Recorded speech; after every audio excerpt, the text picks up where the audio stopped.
आपल्या नाशाचं, आपल्या प्रपंचाच्या तोट्याचं लक्षण आहे. अर्थशास्त्रामध्ये गरिबीची, तर गरिबी ही कोरडवाहू शेतीमध्ये तयार होते.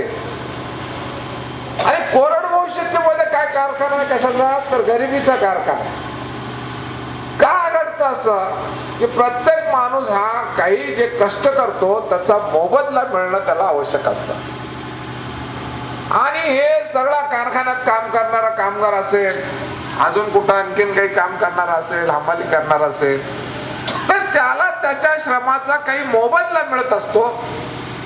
आणि तो मोबदला जो मिळत असतो त्याच्यावर तो जगत असतो. तो त्याच्या गरिबीच्या वर पुढं मार्गक्रमण करत असतो. गरिबी कमी होत असते आणि साधन संपत्ती वाढत असते.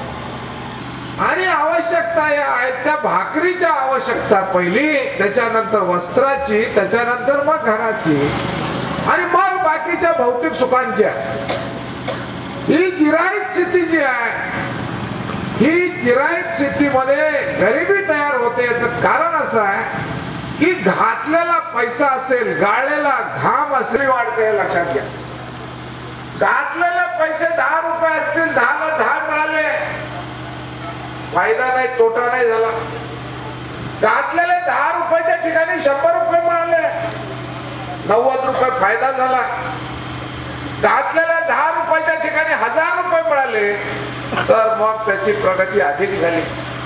पण घातलेले 10 सुद्धा परत आले नाही तर मग गेलेले 10 कसे वसूल करायचे, हा जिरायत शेतकऱ्याचा पुढचा प्रश्न आहे. गरिबी वाढते म्हणजे इथं काय जातं आणि याची भरपाई कुणी देत नाही, म्हणून शेतकरी गरीब होत आहे. गाव सोडायची पाळी येते, शेती सोडून जायची पाळी येते. त्याचं अर्थशास्त्र हे आहे. तेव्हा हे जर का खरं असेल, हे पटतंय का तुम्हाला सगळं?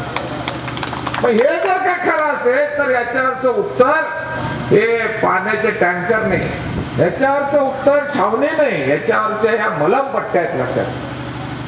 आजच्या राज्यकर्त्यांना आम्ही म्हणतो की दुष्काळ ऑडिट नाही, हिशेब नाही. दुष्काळाचा भाग आहे, जरा दुर्लक्ष करा, सोडा, जरा बेकायदेशीर करा, पण लोकांना मदत करा. खरंय का हे लोकांच्यासाठी चाललंय?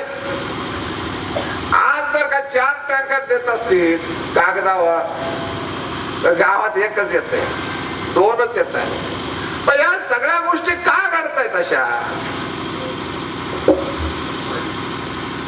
या सगळ्या गोष्टी घडण्याची कारण जी आहेत ती या दुष्काळावर सुद्धा भ्रष्टाचाराचं रोपटे वाढवायचे आहेत, भ्रष्ट माणसांना जगवायचे आहेत. आजचे मुख्यमंत्री स्वतःला पुष्कळ स्वच्छ समजतात, पण व्यक्तिगतरित्या स्वच्छ असून चालत नाही. आम्ही त्यांना भेटलो आणि सांगितलं की आता थेट द्यायची सुरुवात झालेली आहे, तर तुम्ही दुष्काळाची मदत सुद्धा थेट स्वरूपात त्या लोकांच्या बँक खात्यात जमा करा.